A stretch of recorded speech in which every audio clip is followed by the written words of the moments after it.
first things first, welcome home. Thank you, man. Absolutely. How's it feel to be back and, be back in the Summit City and, back for another year for your basketball camp? Wow, I get emotional every time I walk in this gym, and then the fact that that's where I went to high school is Fort Wayne, Indiana, the best city in the world. It's a love affair. I'm just so appreciative of our community. There's no other community like Fort Wayne, and I'm not just saying that. To be in this gymnasium where my life changed, basically, and there's so many mentors and so many people that's still in my life after 55 years. To be in this gymnasium, I always tell people we didn't lose a game. We never lost a game here, a packed house every day, people loving on each other. I have great mentors, great faculty members, and my classmates. If you look outside, all 6 of those women out there that's helping us with registration are my high school classmates.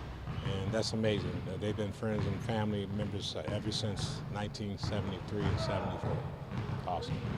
For you to get back to the community too, to have this camp for both high schoolers and middle schoolers, what's it mean for you to be able to give back and, kind of teach these kids, obviously basketball, but more than that as well? Well, absolutely. If it was just about basketball, I wouldn't be here.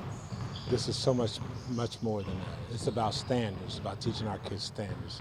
It's about showing our kids, teaching our kids how to have integrity, how to look people in the eye, how to work for stuff and stop expecting free lunches and go get stuff and let them know God has a big plan for them. I always tell kids there's 3 things I can tell you for sure. There's good news, bad news, and great news.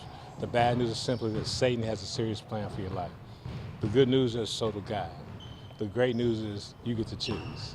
So, and then the next thing we try to teach these kids is, okay, who's driving your bus? To be a leader. Who's driving your bus? Where's your bus going? Okay, who's on your bus?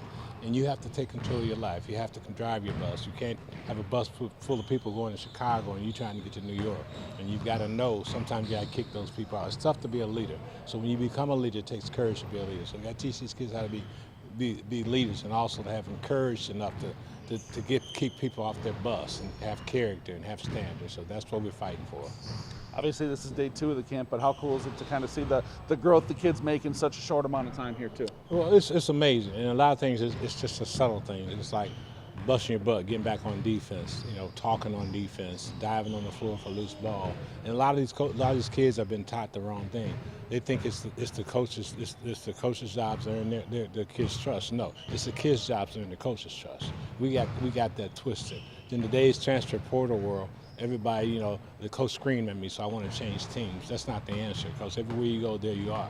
Next year, it'll be a different coach, same situation. We got to break that. We got to break that cycle. So it's those little subtle things you watch that can trigger a kid to get them to going to where they need to go.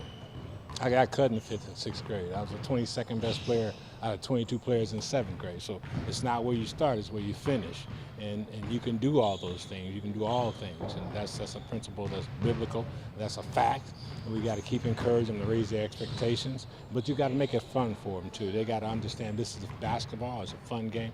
It's just, it's a thing that basketball can give you. I've been blessed to see the world and play with some Hall of Fame players, coached by Hall of Fame coaches, and all because of basketball, things I would never had an opportunity. Get an education, go to one of the greatest universities in the world. If someone told me I would stand in front of you, I'd be a Hall of Fame basketball player from Purdue, I'd say you're on drugs. That's not going to happen. But God's plan is always bigger than ours, and His bucket list is always bigger than ours. So I'm so grateful for Him and His grace and mercy. For Connor and Jalen to come back for you today too, just what's it mean to have them here and kind of share their message with the kids as well? Well, when you got kids that are still playing, they're still active, and they see these kids on TV and they can say, wow, I met this guy, I see him, I'm going to watch him next. I can't wait to watch Wisconsin play. I can't wait to go see Jalen's games here in Fort Wayne. That's big time. Jalen's probably got some fans that's now going to come out here in PW to see him play. And same thing with Connor. But they're from here, they're 260, so I always say they're walking trophies. So these kids get to see them and they get to relate to them. They say, okay, but do you hear the stories they tell about the work, the grind before the shine, the grind before the shine, the grind before the shine? That's a constant message kids got to understand. A lot of people want to shine before the grind. And so they're telling these stories. It doesn't matter where it comes from, as long as they get it. If they get it from me, fine. They get it from somebody else, their grandma, it don't matter. The bottom line is, at the end of the day, that they got it.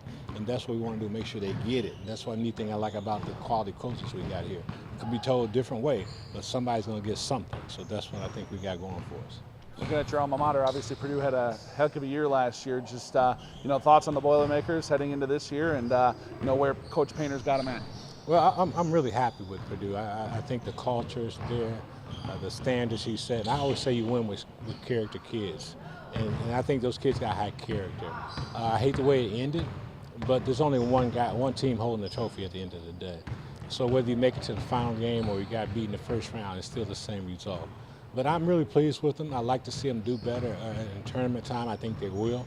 But at the bottom line, my faith is so strong that it's all on God's plan anyway. So this year, you might not know, they might come back and win a national championship, even if Zach wins, if it's God's will, right? But I love the kids. I love the program. I love what Coach Painter's doing. And I'm going to bleed black and gold until God take me out of here.